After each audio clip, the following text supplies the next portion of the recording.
नमस्कार, मी राहुल कुलकर्णी. कोण कुठला अमेरिकेतला एक लेखक भारतात काय येतो?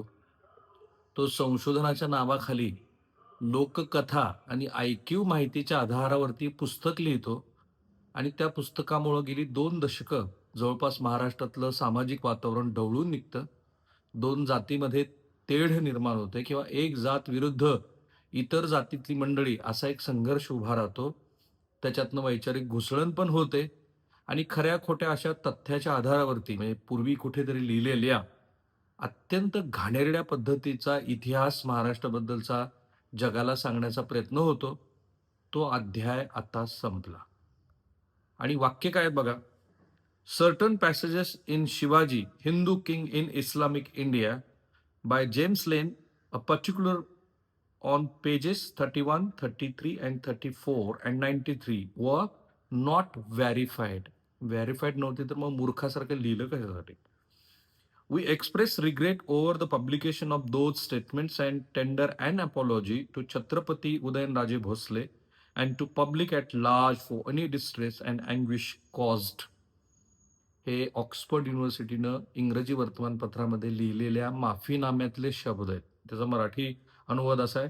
जेम्स लेन यांच्या Shivaji, Hindu king in Islamic India या पुस्तकातील काही भाग, विशेषतः पृष्ठ क्रमांक 31, 33, 34 आणि 93 वरील वक्तव्य सत्यापित म्हणजेच व्हेरिफाईड नव्हती. त्या वक्तव्याच्या प्रकाशनाबद्दल आम्ही खेद व्यक्त करतो आणि छत्रपती उदयनराजे भोसले यांच्यासह सर्वसामान्य जनतेला झालेल्या दुःख आणि वेदनेबद्दल माफी मागतो. टाइम्स ऑफ इंडिया आणि बिझनेस लाईनमध्ये त्यांनी हे जे पब्लिकेशन केलेलं आहे, त्यातला हा मराठी अनुवाद. म्हणून म्हटलं की मी त्या अर्थाने तो आज एक अध्याय संपला. खरं म्हणजे जेम्स लेनवरती आणि ऑक्सफर्डच्या मंडळीवरती कायदेशीर कारवाई होऊन त्यांना काही दिवसाची तरी कठोर शिक्षा व्हायला हवी होती. परंतु लिबर्टीच्या नावाखाली, व्यक्ती स्वातंत्र्याच्या नावाखाली, संशोधनाच्या नावाखाली जे काही चालतं, तो एक मोठ्या कटाचा भाग असू शकतो का? होता का? आणि होता तर तो कुणी केला होता? ह्या सगळ्याचं एकदा खुलासेवार, तपशीलवार असं विवेचन मात्र कायदेशीर प्रक्रियेच्या माध्यमातून राहिलंय. अशी खंत व्यक्त करून सुद्धा हा अध्याय कसा संपला ते आपण समजून घेऊ. कारण या पुस्तकामध्ये छत्रपती शिवाजी महाराजांच्या पालकत्वावरती संशय, महाराजांच्या आई जिजाऊबद्दल अप्रत्यक्ष अपमानकारक संदर्भ, शिवाजी महाराजांच्या चारित्र्यावर प्रश्नचिन्ह, काही लोककथा आणि अफवांचा इतिहास म्हणून केलेला वापर असा सगळा मूर्खांचा बाजार या पुस्तकात होता. आणि याच्या आधीच खरं तर ऑक्सफर्ड युनिव्हर्सिटी प्रेसनं पुस्तकाचं भारतातलं वितरण थांबवलं होतं. पुस्तक बाजारातून मागं घेतलं. पुढील आवृत्त्या न छापण्याचा निर्णय घेतला आणि न्यायालयाच्या सूचनेनंतर अधिकृतपणे माफी मागितली. खरं म्हणजे इतका सगळा प्रमाद केल्यानंतर न्यायालयाच्या सूचनेची वाट न पाहता ऑक्सफर्ड सारख्या नामांकित प्रकाशन संस्थेनं ह्यापूर्वीच माफी मागायला हवी होती. जेम्स लेननं माफी मागायला हवी होती. ते काही झालं नाही. पण ठीक आहे, न्यायालयात झालेल्या प्रक्रियेनंतर. कारण काय आहे, की अमेरिकन इतिहासकार आणि प्राध्यापक जेम्स डब्ल्यू लेन याच्या 2003 मधल्या प्रकाशित पुस्तकाशी संबंधित हे सगळं जे प्रकरण आहे, ज्याचा मी उल्लेख केला, की Shivaji Islamic king, Hindu king in Islamic India, हे पुस्तक ऑक्सफर्ड युनिव्हर्सिटी प्रेसनं प्रकाशित केलं होतं, त्यांच्या भारतीय आवृत्तीनं. ह्या पुस्तकात मी जे म्हणालो तेच होतं आणि गेली 23 वर्ष ह्या पुस्तकाबद्दल वाद सुरू होता आणि मग आता ऑक्सफर्ड युनिव्हर्सिटी प्रेसनं जाहीर माफी मागितली. जून 2003 मध्ये ऑक्सफर्ड युनिव्हर्सिटी प्रेस इंडियाने हे पुस्तक प्रकाशित केलं होतं. हा जो गृहस्थ आहे जेम्स लेन, हा अमेरिकेतल्या मॅकलेस्टर कॉलेजमधल्या एका धार्मिक अभ्यासकाचा तो प्राध्यापक आहे. पुस्तकातला वादग्रस्त भाग मी सांगितला, तो मी पुन्हा सांगणार नाही. पुस्तक प्रकाशित झाल्यानंतर लगेच संताप उसळला. इतिहासकार, राजकीय पक्ष आणि जनतेनं त्याचा निषेध नोंदवला. काही विद्वानांनी फॅक्सद्वारे त्याची माफी मागितली आणि खेद पण व्यक्त केला. 2003 नोव्हेंबरमध्येच ऑक्सफर्ड युनिव्हर्सिटीने ते पुस्तक मागं घेतलं, खेद व्यक्त केला. लेखक जेम्स लेननं सुद्धा डिसेंबर 2003 मध्ये काही मंडळींना फॅक्स पाठवले आणि त्यातनं माफी मागितली. जानेवारी 2004 मध्ये महाराष्ट्र सरकारनं पुस्तकावरती बंदी घातली.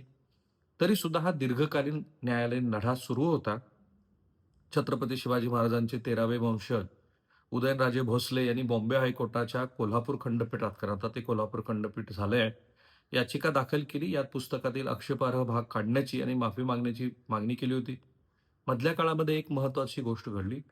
5 जानेवारी 2004ला संभाजी ब्रिगेडच्या 150 पेक्षा जास्त कार्यकर्त्यांनी पुण्यातल्या भांडारकर प्राच्यविद्या संशोधन संस्था त्याच्यावरती हल्ला केला. कारण संस्थेनं जेम्स लेन यांना संशोधनासाठी मदत केल्याचा आरोप होता.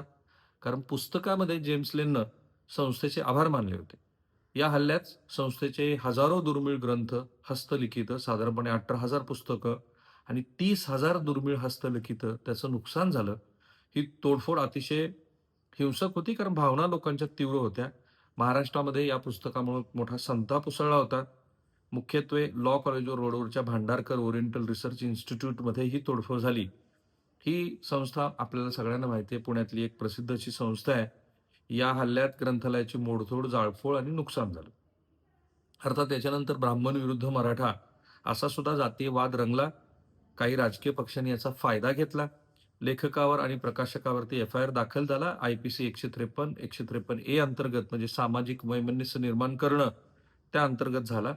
2004 मध्ये बॉम्बे हायकोर्टानं तपासाला परवानगी दिली. नंतर सुप्रीम कोर्टानं 2010च्या आसपास लेखकाविरोधाची कारवाई रद्द केली कारण ही वक्तव्य द्वेषपूर्ण नव्हती असं म्हटलं.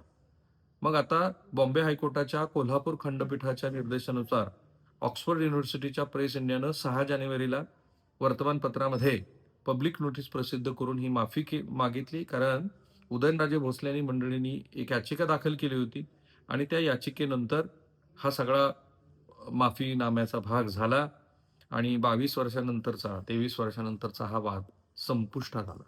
पण या सगळ्या वादानं महाराष्ट्राचं अमापासून नुकसान झालं.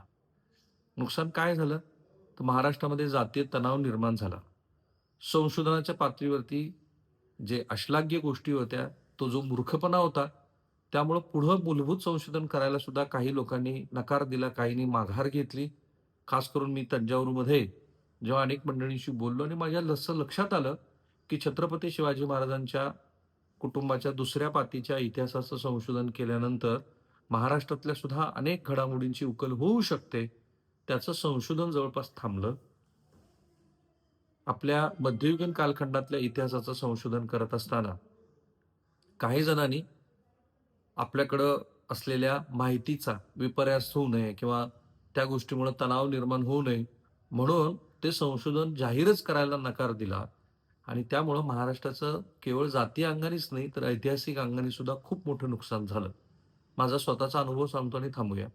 आम्ही जेव्हा छत्रपती शिवाजी महाराजांच्या आग्रा भेटीची तपशीलवार विवेचनात्मक डॉक्युमेंटरी केली, 5 राज्यामध्ये आम्ही फिरलो, तेव्हा पहिल्यांदा केवळ 18व्या दिवशी पुरंदरचा तह आम्हाला मिळाला. तो महाराष्ट्रात कुणालाही मिळाला नव्हता. एका सामान्य कुवतीच्या पत्रकारांना म्हणजे आम्ही तो महाराष्ट्रासमोर आणला आणि तेव्हाच हा प्रश्न उपस्थित केला होता, की छत्रपती शिवाजी महाराजांच्या संदर्भातलं प्रदीर्घ असं संशोधन झालेलं आहे.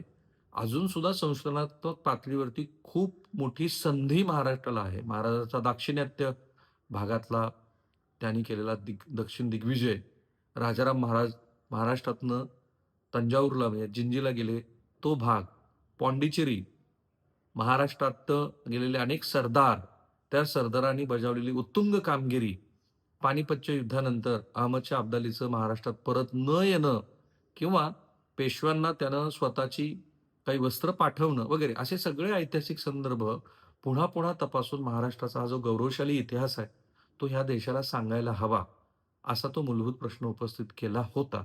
आणि अजूनही माझं असं मत आहे, की एका मूर्ख जेम्स लेनमुळं ही जी ऐतिहासिक संशोधनाची परंपरा आपली थांबलेली आहे आणि सगळ्या इतिहास पुरुषांना आपण दुर्दैवाने जातीपाती जे बांधतोय, ते तरी आता थांबायला हवं. ही शिकवण आहे या आजच्या माफीनाम्यानंतर. थांबूया आपण इथे.